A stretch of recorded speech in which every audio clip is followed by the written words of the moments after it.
Welcome to this explainer.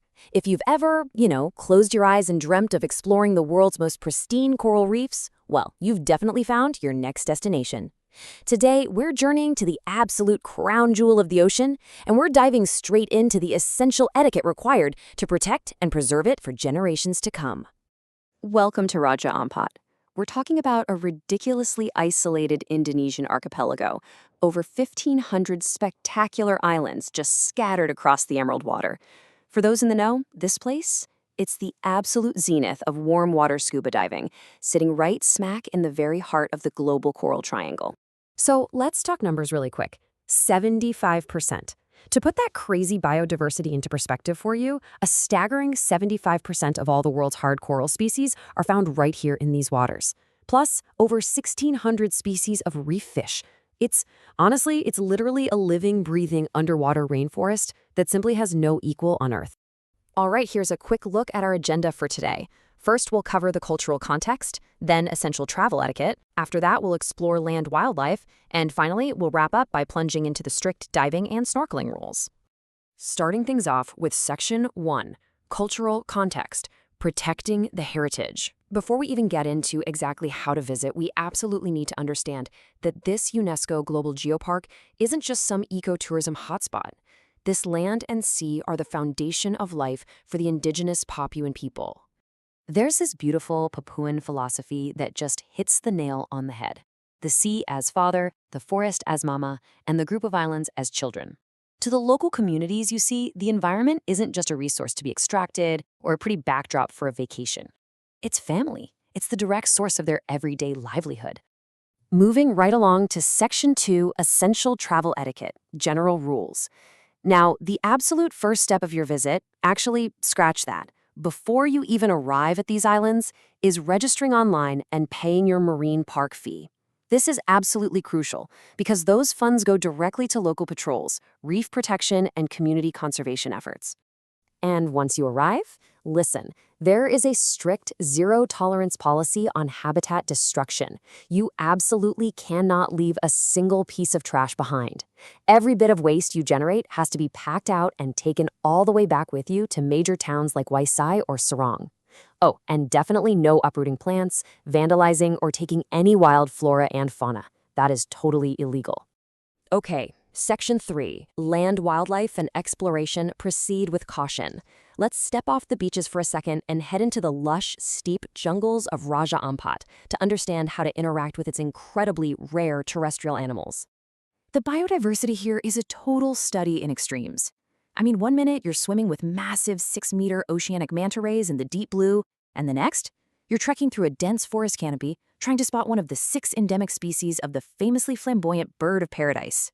It's this wild, dual world of wonder.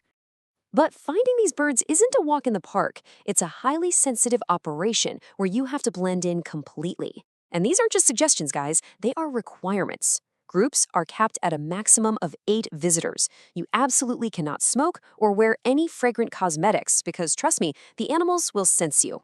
Talking? Out of the question. You use sign language or body language only. You gotta wear muted clothing, and remember, strictly no camera flashes are permitted. We do not want to startle these rare creatures. You see similar strict etiquette when observing the protected canary crabs over on the Fam Islands. It's practically a ninja stealth mission. You visit in the dead of night, carefully adjust your footsteps to stay completely silent, and this is key. You point your flashlight at the ground first before slowly raising it up. That way, you don't shock the crabs with direct, sudden light. Finally, Section 4, Diving and Snorkeling Rules, Guardians of the Reef. Let's plunge back into the water to synthesize the scuba diving insights and the super strict marine park regulations that keep these world-famous reefs so remarkably wild. As you'll see in basically every global scuba guide, the conditions here are just phenomenal. The best time to visit is from October to May, where you'll be greeted by beautifully warm waters, sitting comfortably between 27 and 30 degrees Celsius, and visibility pushing up to 30 meters. But the real magic? It's the nutrient-rich currents feeding these reefs, supporting the whole shebang, from tiny little pygmy seahorses all the way up to giant mantas.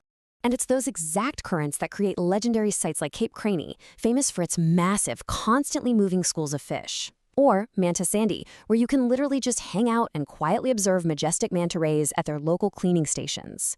Then there's Melissa's Garden with its vast, colorful soft corals, and the Passage, which honestly feels exactly like diving through a jungle canopy. But because these ecosystems are so fragile, visiting them requires a profoundly high standard of responsibility from every single diver. So what does that actually look like in practice? Well, the crucial thing to remember is that a single, careless fin kick can wipe out decades of coral growth. Because of that, touching the reef, handling corals, or chasing marine life, yes, even the jellyfish, is completely forbidden by conservation authorities. You've got to maintain perfect buoyancy, dive strictly within your limits, use only certified reef-safe sunscreens like Stream to Sea or Badger, and always make sure your dive boats are using designated mooring buoys rather than dropping destructive anchors. Now, this right here is the ultimate execution of those rules in action. Just look at the excellent neutral buoyancy, keeping the diver well above the fragile coral, while maintaining a perfectly respectful, peaceful distance from that vibrant school of sweet lips. It's just a beautiful example of how humans and marine animals can safely coexist. Which brings us to our final thought for this explainer. As you plan your own journey to the heart of the Coral Triangle, ask yourself, how will you step up to be a guardian of the reef and not just a visitor? The preservation of Raja Ampat literally depends on every single person making conscious, respectful choices. Thanks so much for joining me today. Remember, the beauty of the world is ours to explore, for sure, but more importantly, it is ours to protect.